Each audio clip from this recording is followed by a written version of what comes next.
잎을 다 내린 후에야 나무는 가장 작은 가지의 선을 보여줍니다. 안녕하세요. 감성편지의 김다원입니다. 12월, 옷을 벗은 나무를 봅니다. 속옷까지 다 벗은 몸을 보여주는 부부처럼 마주보고 있는 나무입니다. 그동안 잎을 틔우고 무성하게 키우느라 애썼던 나무처럼 가족을 부양하느라 몸이 상한 남편이 보이고 자신보다 아이들과 남편이 늘 우선이었던 아내가 보입니다. 크리스마스를 축하하는 것도 좋지만 한 해 동안 애썼던 아내를, 남편을 생각하는 시간이 되었으면 합니다. 그래서 오늘은 부부를 읽어드립니다. 윤송희 평론가의 책 노년이 발견에서 꺼냈습니다. 혼자 산 시간보다 같이 지낸 세월이 더 많은 사이 당신 없이는 못 살아 하다가도 얼마 후에는 당신 때문에 못 살아 하는 사이, 하루에도 몇 번씩 애정이 교차하는 친구이자 원수로 맺어진 사이, 함께라는 말이 항상 익숙하면서도 가끔은 알다가도 몰라서 혼자가 되는 사이, 떨어져 지내는 것이 일주일 이상은 곤란하지만 며칠간은 홀가분하게 기분을 느끼게 하는 사이, 내가 욕하는 것은 괜찮지만 남이 욕할 때는 못 참고 화를 내게 하는 사이, 식당에 가서 단둘이 밥을 먹으면서도 옆 사람에게 불륜이 아닌 것을 금방 눈치채게 하는 사이, 저 사람을 만나지 않고 다른 사람을 만났으면 내 팔자가 폈을까?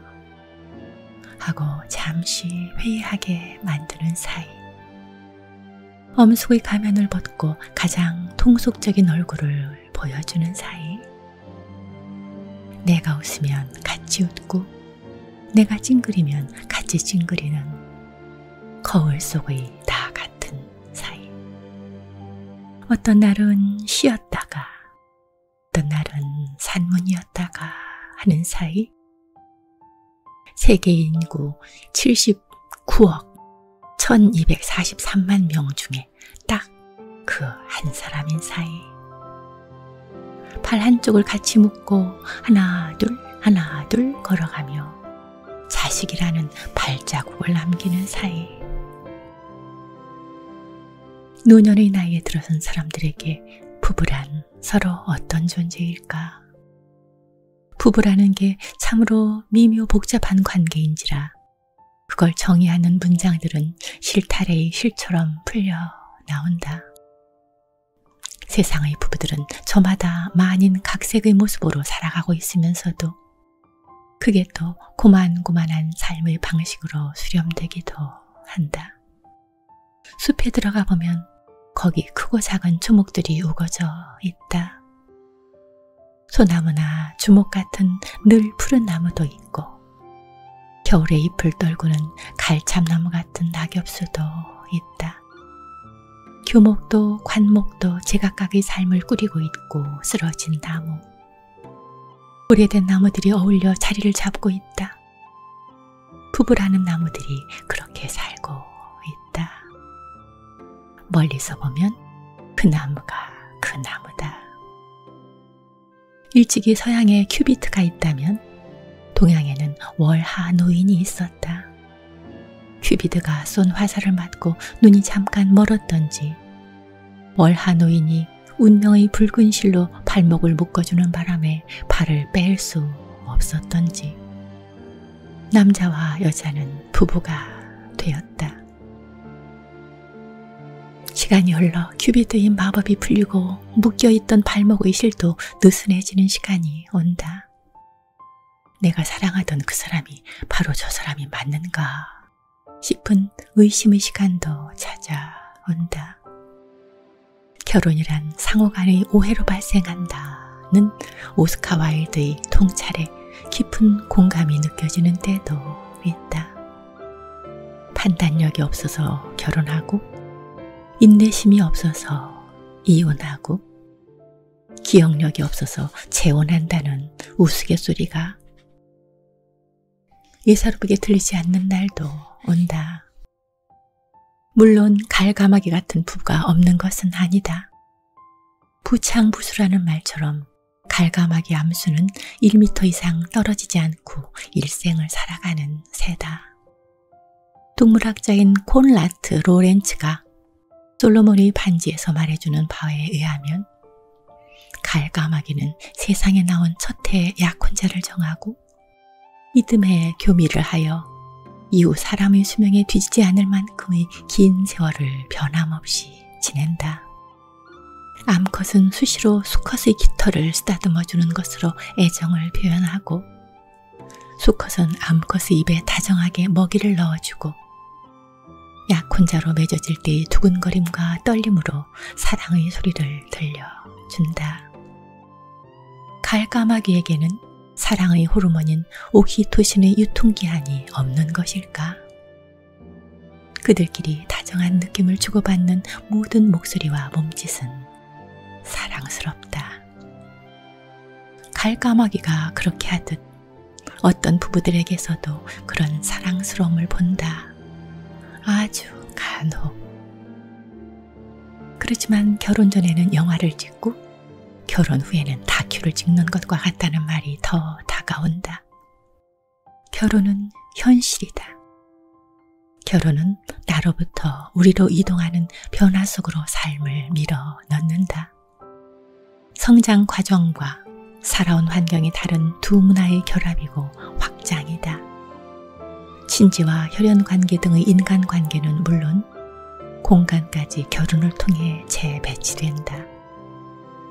그 적응의 과정에 어려움이 없을 수 없다. 지금 노년이 된 세대들은 피 한 방울 섞지 않은 두 사람을 하나가 되라고 요구받았다.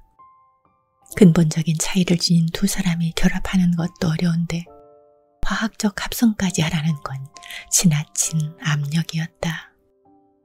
뿌리가 다른 나무지만 한 신체에서 다른 신체로 몸을 섞은 열리지조차도 꽃은 근본을 따라서 핀다. 한 몸이 되어 살아가지만 본시 흰 꽃이 피던 나무에서는 그대로 흰 꽃이 피고 붉은 꽃이 피던 나무에서는 붉은 꽃 그대로 핀다. 부부가 일심동체라는 말은 그래서 수긍하기 어렵다. 부부로 사는 것은 연출되고 편집되는 영화가 아니라 울고 웃고 부대끼는 현장을 가감없이 보여주는 다큐라고 하는 것이 맞다. 전에는 주례를 맡아 결혼식장에 종종 불려다녔다. 그때 나는 한민복의 시를 주례사의 주요 레퍼토리로 가지고 있었다. 부부라는 시였다. 한아름에 잡히지 않는 긴 상이 있으면 어떻게 운반해야 하는가? 둘이서 같이 들어야 하는데 좁은 문이 나타난다면 어떻게 해야 하는가? 한 사람은 등을 앞으로 하고 걸어야 한다. 뒤로 걷는 사람은 앞으로 걷는 사람을 읽으며 걸음을 옮겨야 한다. 잠시 허리를 펴거나 굽힐 때 서로 높이를 조절해야 한다. 다 온 것 같다고 먼저 탕 하고 상을 내려놓아서는 안 된다. 걸음의 속도도 맞춰야 한다는 게 부부 생활의 원리라고 시인은 말한다. 나와 생각이 다른 그의 마음을 읽어주고 배려해야 한다. 관계의 수평을 놓치지 않게 하고 높낮이의 화음에서 공명이 퍼지게 해야 한다. 인생이라는 긴 상을 마주잡고 한 발 한 발 보폭과 속도를 맞추며 조심히 살아야 한다는 것이다. 100번이고 1000번이고 지당한 말씀이다. 당위다. 그래서 시에서도 해야 한다 하고 거듭 강조한다. 출발선이 부부들이 맹약하고 돌에 새겨야 할 금원이다. 하지만 신혼의 이불을 걷고 생활이 벌판에 나서게 되면서부터 약속의 말은 흩어지기 시작한다. 이 식장에서는 한민복의 시를 읽어주지만 살다 보니 사실은 문정희의 시가 더 마음에 붙는다. 문정희 시인도 부부라는 시를 썼는데 시인은 보다 현실감 있는 언어로 부부라는 관계를 규정한다. 한민복의 시가 신혼에게 들려주는 부부 생활의 원리적 지침서라면 문정희의 시는 결혼 생활의 얼룩진 디테일을 보여주는 또 하나의 버전이다. 시인에 의하면 부부란 무더운 여름밤 멀찍이 잠을 청하다가 어둠 속에서 엥 하고 모기 소리가 들리면 순식간에 둘이 합세하여 모기를 잡는 사이다. 남편이 턱에 바르고 남은 바풀꽃만한 연고를 손끝에 들고 어디 나머지를 바를 만한 곳이 없나 찾고 있을 때 아내가 주저없이 치마를 걷고 배꼽 부분을 내어 미는 사이고 그 사이를 문지르며 이달에 너무 많이 사용한 신용카드와 전기세를 문득 떠올리는 사이다. 부부란 서로를 묶는 것이 쇠사슬인지 거미줄인지는 알지 못하지만 묶여있는 것만은 확실하다고 느끼며 서로를 올가맨 것에 길들여지는 사이다. 갑작스런 소나기를 만났을 때 부부는 우산 하나를 같이 받쳐들고 이달에 쓴 전기요금 고지서와 큰아이의 성적표가 기다리는 현관문으로 뛰어 들어간다. 부부의 일상은 대면대면하지만 모기와 같은 무례한 침입자, 가령 층간소음을 항의하러 온 아래층의 남자에게는 우리도 발꿈치를 들고 다닌다. 공동전선을 펼친다. 또 가령 아이의 교통사고, 배우자의 암 진단 같은 위기를 만나면 연대의 스크럼은 더 강하게 결속된다. 서로 투닥거리다가도 부부의 인연은 전생천년, 현생천년, 후생천년의 고리로 엮여진 게 틀림없다며 같이 웃는다. 그런 부부에게도 풋풋하고 향기 넘쳐나던 연애의 시절이 있었다. 여자에게 남자는 아름다운 채색을 몸에 두르고 날렵하게 초원을 달리는 젊은 영양이었고 남자에게 여자는 달콤한 샘물이 솟아나고 석류알 같은 웃음이 톡톡 터지는 비밀의 정원이었다. 눈을 맞춰 수정 같은 눈동자를 들여다보고 귀를 세워 감미로운 목소리를 담으며 너는 나에게, 나는 너에게 잊혀지지 않는 의미가 되고 싶어 하던 시절이 있었다. 그랬던 그들에게 입안에 씹힌 모래알처럼 대화가 서걱거리는 날이 찾아온다. 부부란 사소함 속에서 살아가는 존재들이다. 만약에 욕실에 비누가 있네, 없네 하는 문제로 다투고 있다면 그 부부가 이상한 걸까? 노벨상 수상작가인 가르시아 마르케스의 장편소설 콜레라 시대의 사랑에서 부부가 벌이는 자존심 싸움은 세월을 웬만큼 살아온 부부들에게라면 그리 낯설지 않은 장면이다. 의사인 남편은 비누 없이 샤워를 한 게 일주일은 넘었다며 투덜댔고 아내는 비누가 떨어지지 않았고 자기는 항상 비누로 씻는다고 대꾸를 한다. 남편은 아내가 사실을 인정하지 않는다고 화를 내고 아내는 남편이 사실을 과장한다고 공격하면서 싸움은 커진다. 정확한 건 욕실에 비누가 떨어진 게 사흘이고 그걸 두 사람이 다 알고 있다는 점이다. 그런데도 남편은 아내에게 죄책감을 심어주기 위해 도발하고 아내는 자기의 거짓말을 방어하기 위해 신경질을 낸다. 어느 날 새벽의 소란이 야기한 불안은 넉 달이 지난 어느 날 밤 남편이 항복을 선언할 때까지 이어진다. 그동안 부부는 각방을 쓰고 서로 말도 하지 않기로 했다. 그들은 식사를 하면서 아이들을 통해 식탁 반대편으로 메모를 전달하는 아주 교묘한 방식으로 상황을 모면했고, 그래서 아이들은 자기 부모가 서로 말을 하지 않는다는 사실을 눈치채지 못했다. 사랑과 전쟁의 현실판 부부는 대륙의 건너편 콜롬비아의 작가 마르케스에게도 인간 보편의 소재로 채택되었던 것이다. 현실 속 부부들은 그렇게 살아간다. 시인은 때로 이슬만 먹고 살아가는 맑고 아름다운 존재로 오해되지만 그 역시 본색은 일상입니다. 민중의 일상에 내재한 건강한 생명력을 일깨우는 시로 독자의 사랑을 받는 정희성 시인도 자기 아내의 눈에 비친 자신의 비루함을 고백한다. 누가 듣기 좋은 말을 한답시고 저런 학 같은 시인하고 살면 사는 게 다 시가 아니겠느냐고. 이 말을 듣고 속이 불편해진 마누라가 그 자리에서 내색은 못하고 집에 돌아와 혼자 구시렁거리는데, 학 좋아하고 있네. 지가 살아봤냐고. 학은 무슨 학? 닭이다 닭. 닭 중에서도 오골개. 멀리 보이는 풍경과 가까이 들여다보는 현실은 많이 다르다.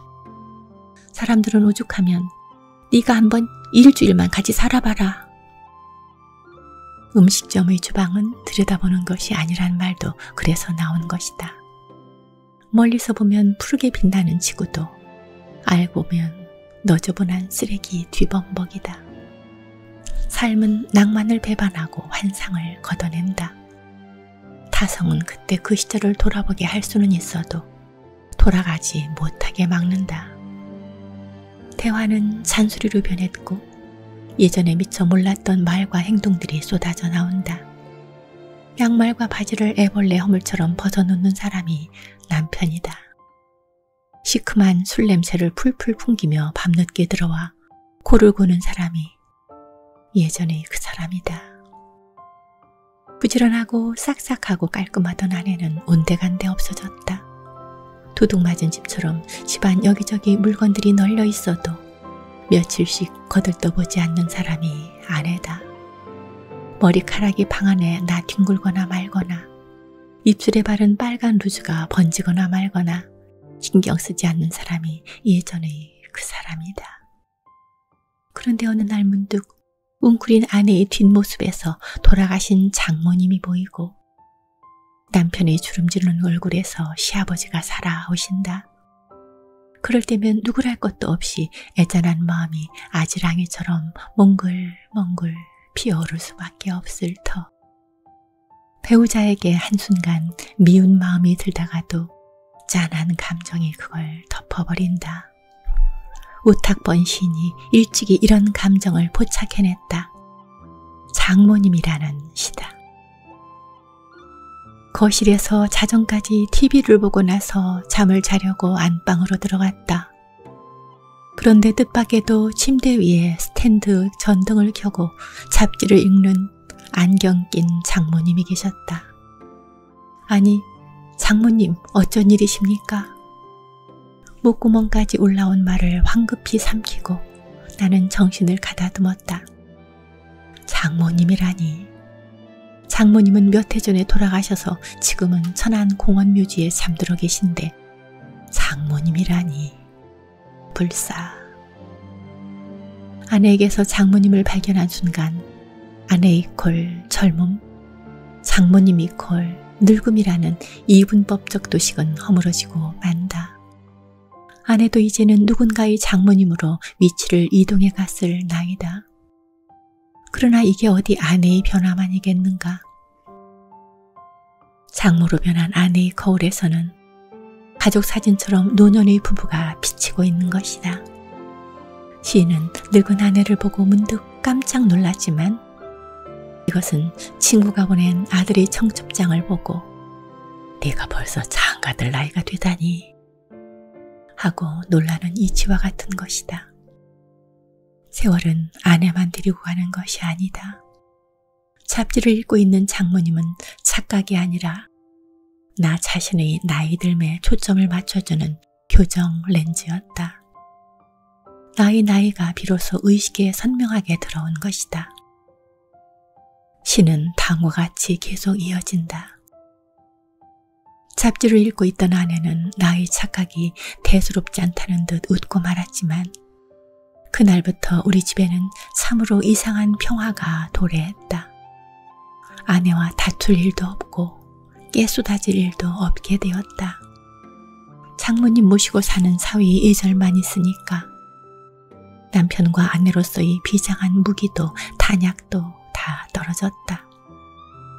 그동안은 전쟁을 치르듯이 살아왔다. 그건 승자도 패자도 없는 소모전이었다. 이제는 그런 소모전에 에너지를 방전시킬 필요가 없게 되었다.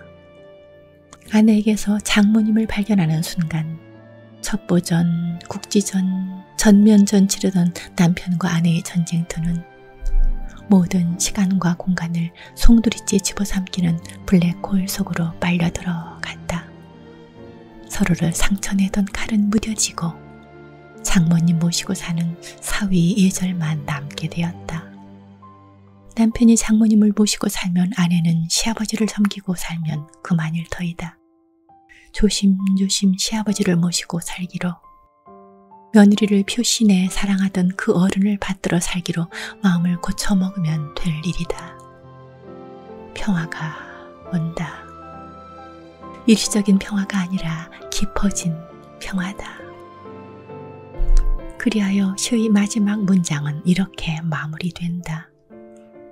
아내여, 장모님이 된 나의 아내여, 이제는 흰 뼈로 흔적만 남아 민들레 씨앗처럼 가벼워진 그 옛날의 장모님이여. 오늘 밤 나를 울리는 미운 아내여. 드디어 자식들이 떠난 집안에 남겨진 측은한 당신이 보이기 시작한다. 일촌지간인 자식들에게 밀려 어느 틈에 후순위가 되었던 남편의 위치가 아내의 자리가 이윽고 무촌의 거리를 회복한다. 서로를 바라보는 촉촉한 눈빛이 교환되고 두 사람의 말투와 행동과 표정이 닮았다는 사실을 새삼 기억해내기 시작한다. 하늘에 구름이 걷히고 부부의 방 안에 햇빛이 비친다.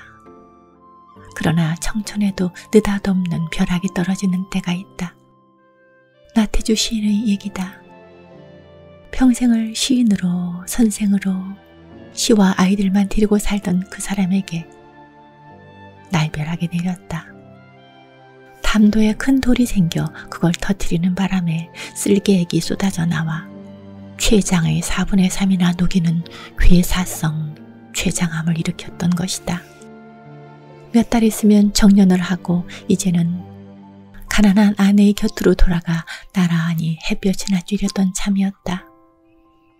병원에서는 수술 불가, 치료 불가라는 판정을 내려두고 시인은 집으로 돌아가는 대신 병상에서 생을 마감해야 할 처지가 되었다.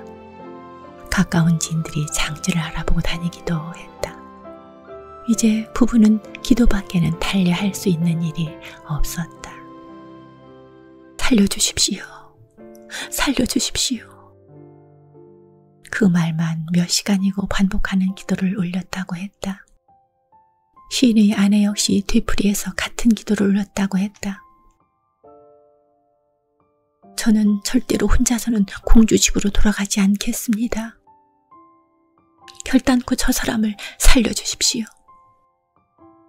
하나님이 듣기에 딱해서였던지, 기도가 너무나 간절해서였는지, 아니면 막무가내로 때를 쓰는 시인의 아내에게 항복을 해서였는지, 어쨌든 시인은 결국 완치되어 고향 땅을 밟을 수가 있었다. 의사가 포기했던 병을 부부의 하나님은 말끔하게 고쳐내었던 모양이다. 이때 죽음을 앞에 두고 병상에서 쓴 시가 너무 그러지 마시어요 였다. 신이시여, 내 가엾은 아내에게 너무 그러지 마시어요. 누라는 너무 그러지 마셔요. 너무 섭섭하게 그러지 마셔요. 하나님, 저에게가 아니에요. 저희 아내 되는 여자에게 그렇게 하지 말아달라는 말씀이에요.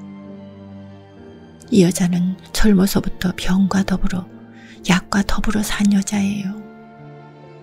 세상에 대한 꿈도 없고 그 어떤 사람보다도 죄를 안 만든 여자예요. 신장의 구두도 많지 않은 여자고요.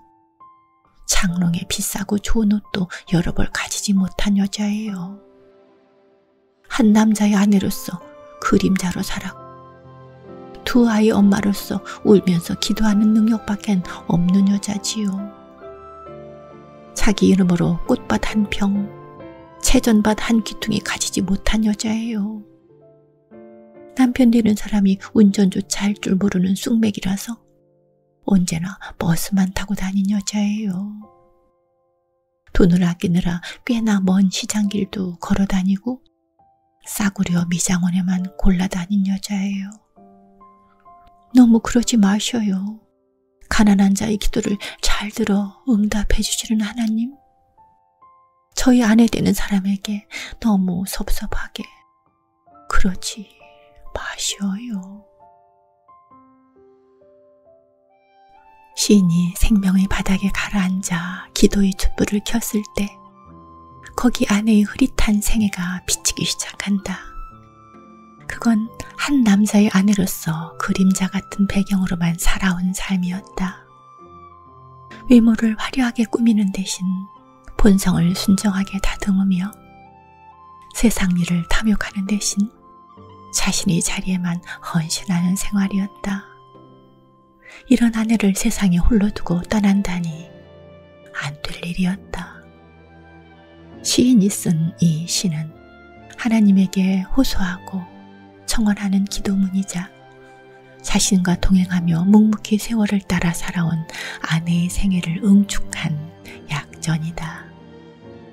나아가 아내를 가난으로 살게 한 자신의 잘못을 견책하는 반성문이기도 하다. 시인은 아내의 약전을 하느님께 상소하고 자신의 잘못을 고해함으로써 서로가 연민에 가득 찬 정서적 포옹을 이룰 수 있게 된다. 그리하여 이제는 아내가 남편의 편이 되어 그의 시에 화답할 차례다. 남편의 병상 밑에서 잠을 청하며 사랑의 낮은 자리를 깨우쳐 주신 하나님, 이제는 저희를 다시는 아프게 하지 마셔요. 우리가 모르는 우리의 죄로 한 번의 고통이 더 남았다면, 그게 피할 수 없는 우리의 것이라면 이제는 제가 병상에 누울게요. 저 남자는 젊어서부터 분필과 함께 몽당연필과 함께 산 시골 초등학교 선생이었어요. 시에 대한 꿈 하나만으로 염소와 노을과 풀꽃만 욕심내온 남자예요. 시 외의 것으로는 화를 내지 않는 사람이에요. 책꽂이에 경영이니 주식이니 돈 버는 책은 하나도 없는 남자고요. 제일 아끼는 거라곤 제자가 선물한 만년필과 그간 받은 편지들과 외갓집에 대한 추억뿐이에요. 한 여자 남편으로 토방처럼 배고프게 살아왔고 두 아이의 아빠로서 우는 모습 숨기는 능력밖에 없었던 남자지요. 공주 금강의 아름다운 물결과 금악동 뒷산이 푸른 그늘만이 재산인 사람이에요. 운전조차 할 줄 몰라 언제나 버스만 타고 다닌 남자예요. 승용차라도 얻어 탄 날이면 꼭 그 사람은 큰 덕 봤다고 먼 산 보던 사람이에요. 저희 남편 나태주 시인에게 너무 섭섭하게 그러지 마셔요.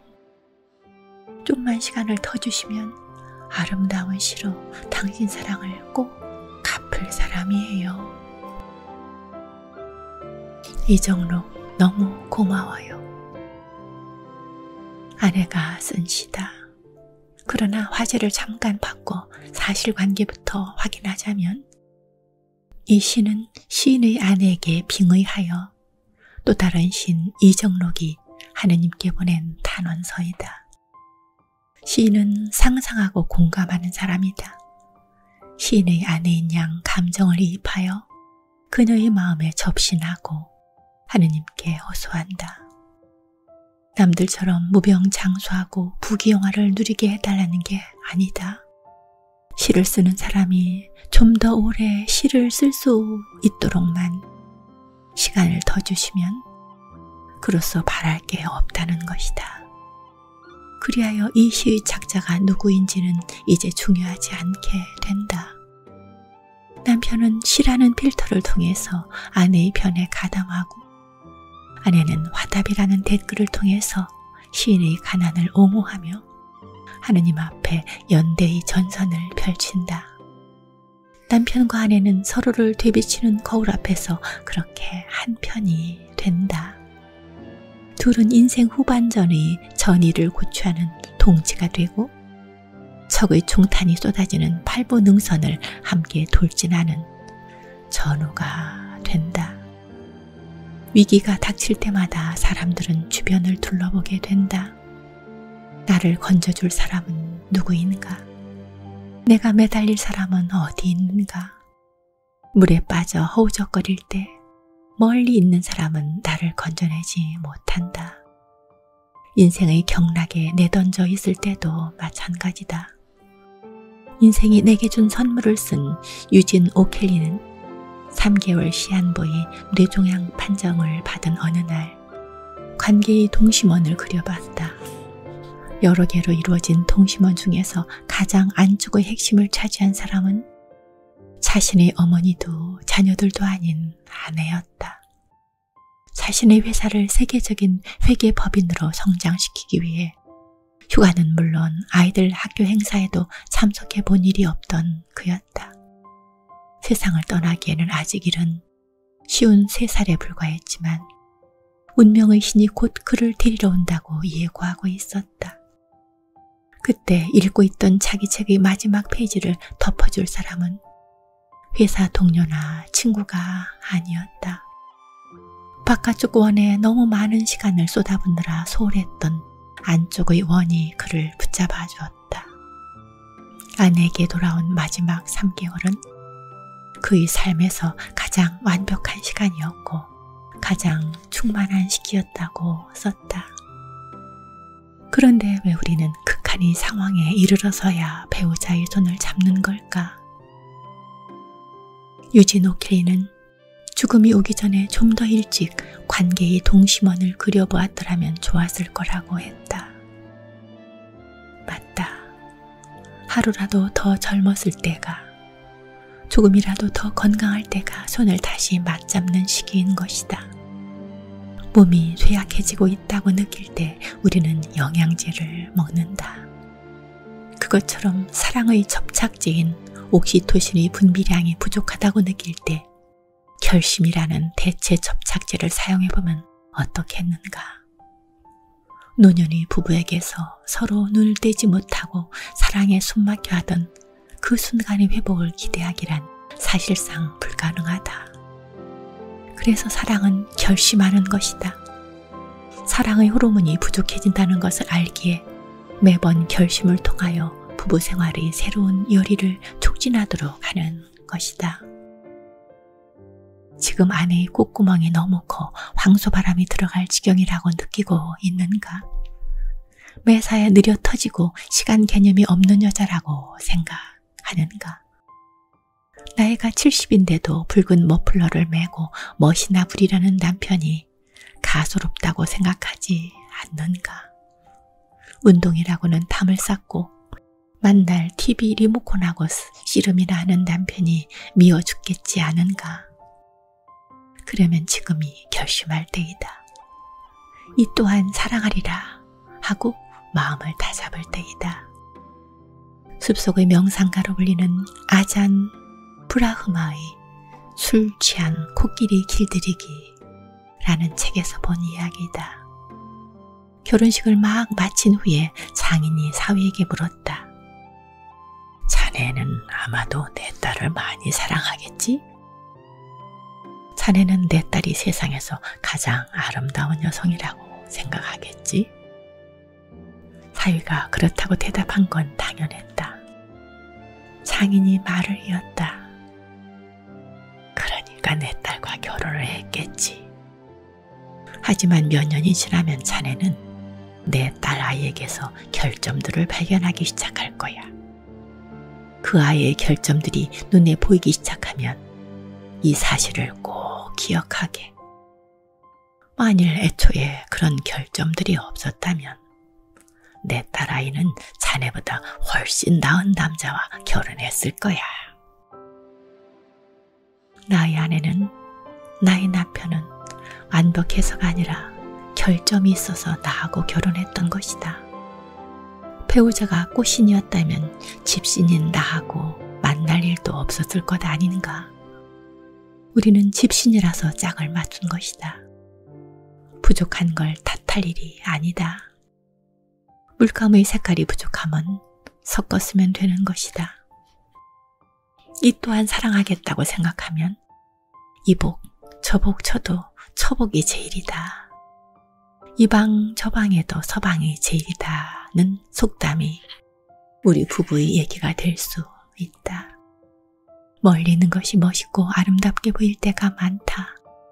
그래서 우리는 여기 없는 별, 멀리 있는 별을 동경한다.